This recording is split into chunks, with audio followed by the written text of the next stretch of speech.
pagka may nakilala kayo ng ganon, hindi na kailangan kayong gustong pumunta ng abroad at ayaw ninyong problema na gusto, pumunta na lang kayo sa akin. Kasi ako na ang magpatawag na recruitment yung mga putang ina na yan. Kasi lulukuin lang kayo. Ngayon, pag nagsawa ako, ibawal ko yung recruitment. Dito kayo sa gobyerno magpa-recruit. Kaya apurahin ko yung Department of OFW. Bawal na ang recruitment sa abroad, sa labas. Kung gusto nila, dyan sila maglagay ng mesa. So under the supervision of government. At walang horrendous charges. Hindi ako papayag ng ganon. Pag natayo yan,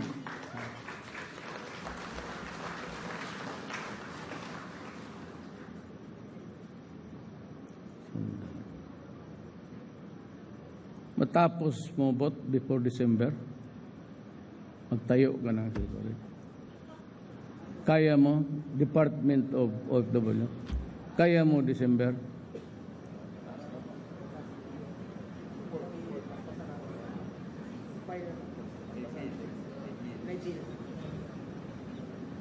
Hindi ko gusto December talaga.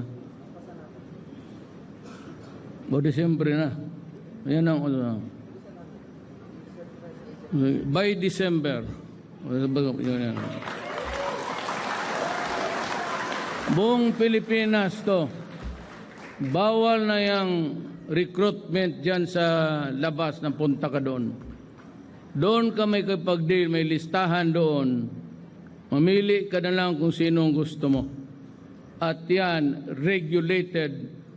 And I have the power to do that because that kind of mechanism of recruiting Filipino workers abroad has been abused and abused and abused. At ang mga kababayan ko, puro biktima, puro kawawa. Kaya kayong mga recruitment, bilang talagang araw ninyo. Pag hindi ko kayo nadala, pag hindi ko kayo nadala sa usapan na maganda, brasuhan tayo.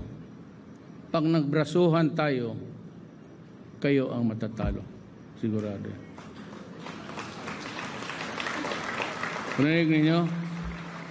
So you better wala na. Government supervision and control because what has happened and has been happening is not acceptable to the Filipino now. Kasi magsabi man sila, may presidente man ito, noon pa man ito, bakit ito si Duterte, sige lang putang ina. Wala naman nangyari sa... Wala namang nadagdag na puta. Ang mga ina, kawawa rin. Ito. Supervision and control. You cannot issue. Ang gamitin ninyong final palabas, hindi yung sa recruitment. Yung papel ng gobyerno. Tapos i-repair na lang doon pagdating. Okay yan?